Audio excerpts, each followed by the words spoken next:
जीतेगा, सुल्तानपुरी तुम आगे बढ़ो, हम तुम्हारे साथ हैं। शिमला संसदीय क्षेत्र से कांग्रेस के उम्मीदवार विनोद सुल्तानपुरी के पक्ष में सीपीआईएम ने शिमला उपायुक्त कार्यालय से लोअर बाजार होते हुए रोड शो किया। इस दौरान पार्टी नेताओं व लोगों ने बढ़ चढ़कर भाग लिया और लोगों से विनोद सुल्तानपुरी के पक्ष में वोट डालने की अपील की। सीपीआईएम नेता संजय चौहान ने कहा कि हिमाचल में लोकसभा के आखिरी चरण का चुनाव होने जा रहा है। उन्होंने कहा कि 6 चरण में भाजपा का 400 पार का नारा विफल होता दिख रहा है। संजय चौहान ने कहा कि इंडिया गठबंधन भाजपा के 10 वर्षों के कार्यकाल को देखकर चुनाव में उतरी है और बेरोजगारी महंगाई को लेकर जनता से मतदान करने की अपील कर रही है। संजय चौहान ने कहा कि प्रधानमंत्री के चुनाव प्रचार से साफ जाहिर होता है कि भाजपा सांप्रदायिकता की राजनीति को आगे ले जाना चाहती है। उन्होंने कहा कि प्रगतिशील लोकतंत्र को बचाने वाली और सांप्रदायिकता के खिलाफ लड़ने वाले दलों ने इंडिया गठबंधन बनाया है और वे बेरोजगारी, महंगाई, महिलाओं और किसानों के मुद्दों को लेकर जनता के बीच जा रहे हैं। उन्होंने लोगों से अपील करते हुए कहा कि देश के संघीय ढांचे को बचाने के लिए इंडिया गठबंधन को वोट देकर विजयी बनाएं।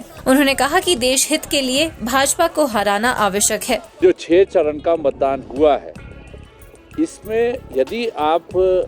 एक सरसरी रुझान देखें तो स्वाभाविक रूप पे जो है, जो ये मतदान का जो ट्रेंड रहा है, वो ट्रेंड जो है, ये जो भाजपा जो एक 400 पार का नारा दे रही थी, उस रूप में जो है वो रहा नहीं है। और जिस प्रकार से ये जो इंडी गठबंधन है, ये जो है निरंतर इस चुनाव को,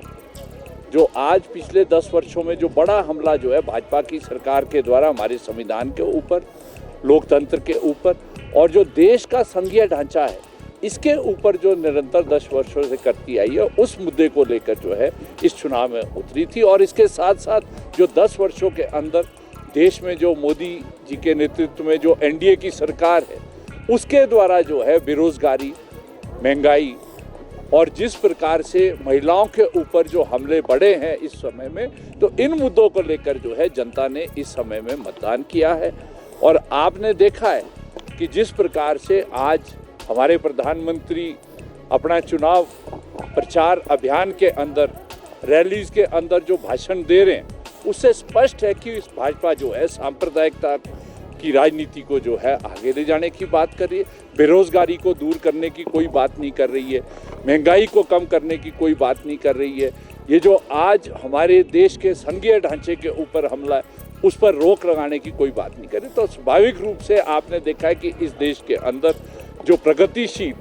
लोकतंत्र को बचाने वाली जो पार्टियां हैं,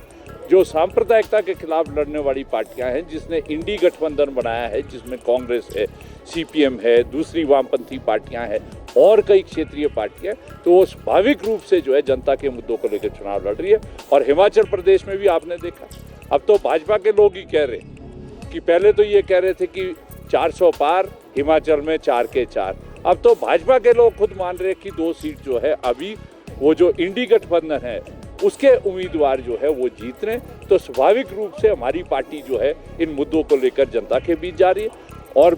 अपील कर रही है जनता से कि इस देश के लोकतंत्र, इस देश के संविधान, इस देश के संघीय ढांचे को बचाने के लिए भाजपा को जो है इस चुनाव में हराना आवश्यक है। और जो इंडी गठबंधन है, जिसने वायदा किया है कि किसानों को जो है उनकी फसलों का उचित दाम दिया जाएगा, जिसने वायदा किया है कि जो मजदूरों के ऊपर हमले जो है, ये 4 लेबर कोड बनाकर जो मोदी की सरकार ने किया है, उसको समाप्त किया जाएगा, जिसने वायदा किया है कि ये जो ओपीएस लागू की गई है, इसको जो है यहाँ पर जो है नियमित रूप से लागू किया जाएगा, जिसने वायदा किया है कि ये जो अग्निवीर जो योजना सेना में भर्ती मिला है, इसको जो है निरस्त किया जाएगा, किसानों का कर्जा माफ़ किया जाएगा, जीएसटी को जो है रेशनलाइज किया जाएगा। तो इन मुद्दों के आधार पर जो है हम जा रहे हैं। और आज आपने देखा कि हम यहाँ पर एक रोड शो निकाल रहे हैं, हमारी पार्टी सीपीएम, और हम शहर की जनता से, प्रबुद्ध जनता से अपील कर रहे हैं कि भाजपा को हराना इस देश में जो है वो आवश्यक है। और इंडी गठबंधन के जो उम्मीदवार शिमला लोकसभा सीट से हैं, युवा है, ये जो विनोद सुल्तानपुरी है, उनको जो है आप मत दें। हिमाचल न्यूज़ 24/7 के लिए शिमला से सपना शर्मा की रिपोर्ट।